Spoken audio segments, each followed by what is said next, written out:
Okay, last time you get to see this awesome face for the night. And I finally get to conclude my Mission Impossible franchise review series with Mission Impossible Dead Reckoning Part 1. Quite a mouthful, but it doesn't have like 15 words in the title. But I saw this yesterday, and let's talk about it. So,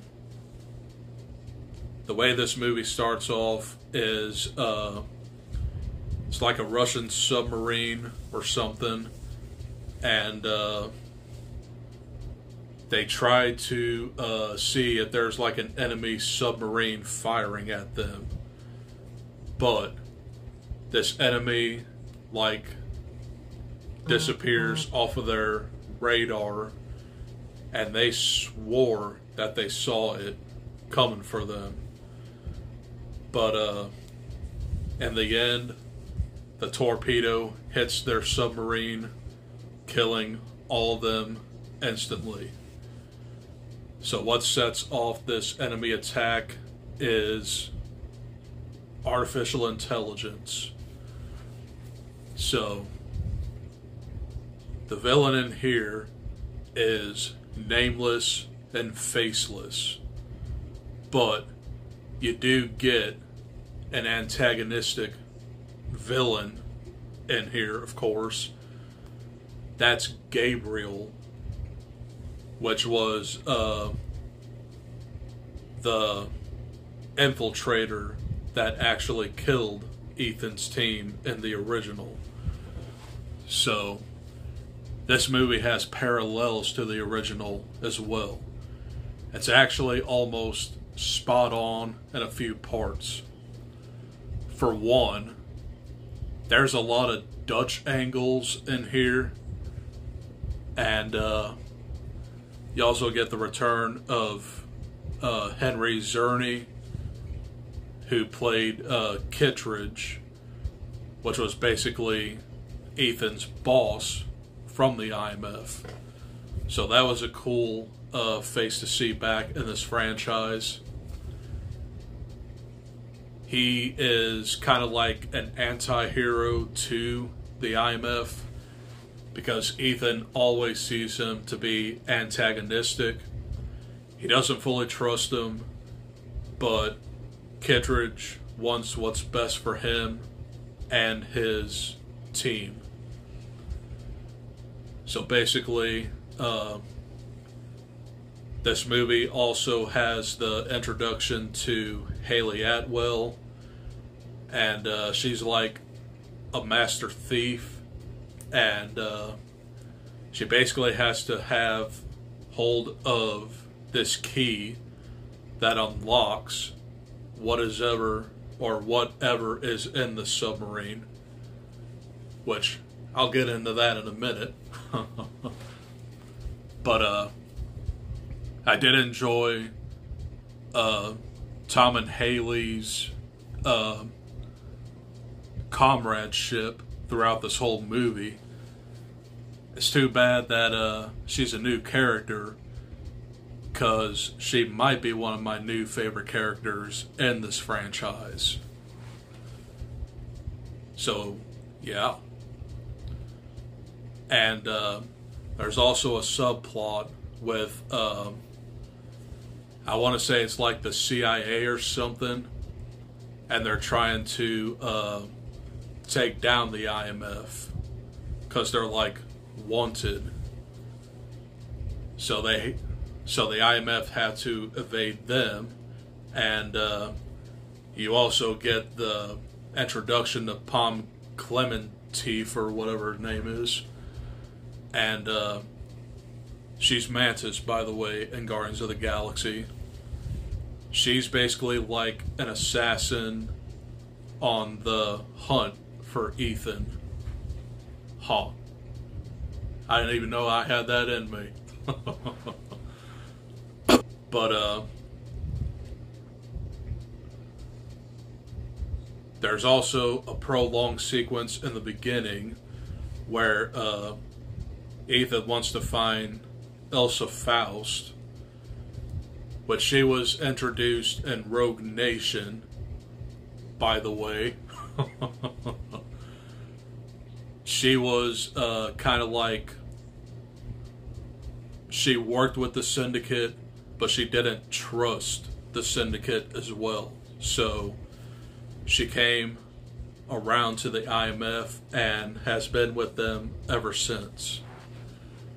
So basically, and there will be spoilers, of course, she gets shot.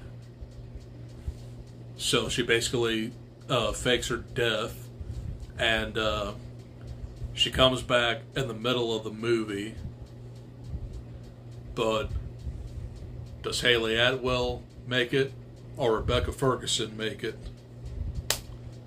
Only time will tell. But I really did enjoy the villain in here, Gabriel. He is menacing, but I don't want to say he's one note. He's just a familiar face to Ethan, and he wants to bring down him and his team with him. So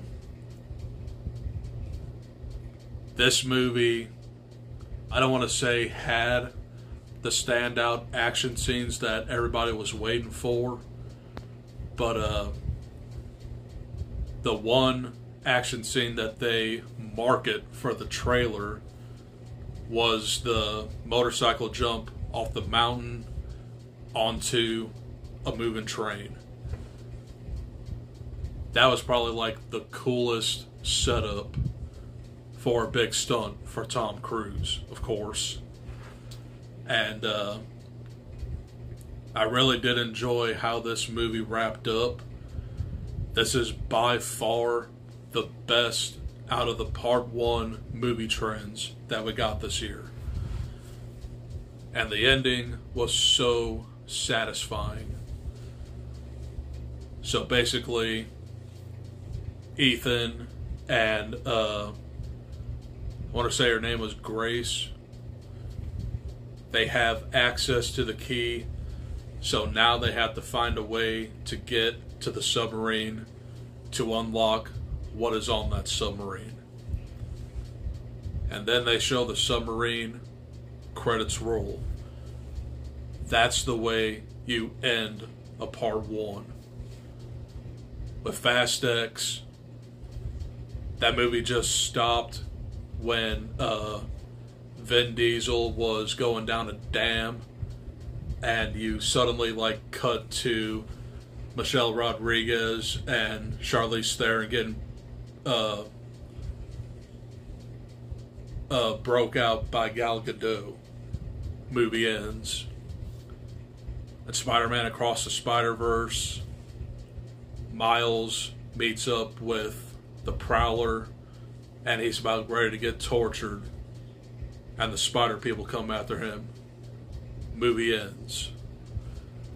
So both of those endings to me are not satisfying, but this one by far was the most satisfying, and it actually gets me very excited to watch Part 2, which I'm really hoping that we get next year. But all this stuff with like the WGA and actors and actresses going on strike, it's gonna mess up a lot of movie scheduling. So I don't even know if we're gonna get this one, Fast X, or Beyond the Spider-Verse next year. It's really up in the air, but only time will tell. And another studio that's really suffering is Marvel, because they had to like literally reschedule most of Phase 5 that goes out to next year. So instead of Captain America Brave New World, we're getting Deadpool 3 in May. And that will be the one after the Marvels. But I'm just rambling at this moment. But let's get back to my grade on Mission Impossible Dead Reckoning. So overall, I really did enjoy this movie quite a bit. And the ending was satisfying, and it just makes me excited for part 2. For me, Mission Impossible Dead Reckoning gets an A for now, but once part 2 comes up, I can watch this whole duology and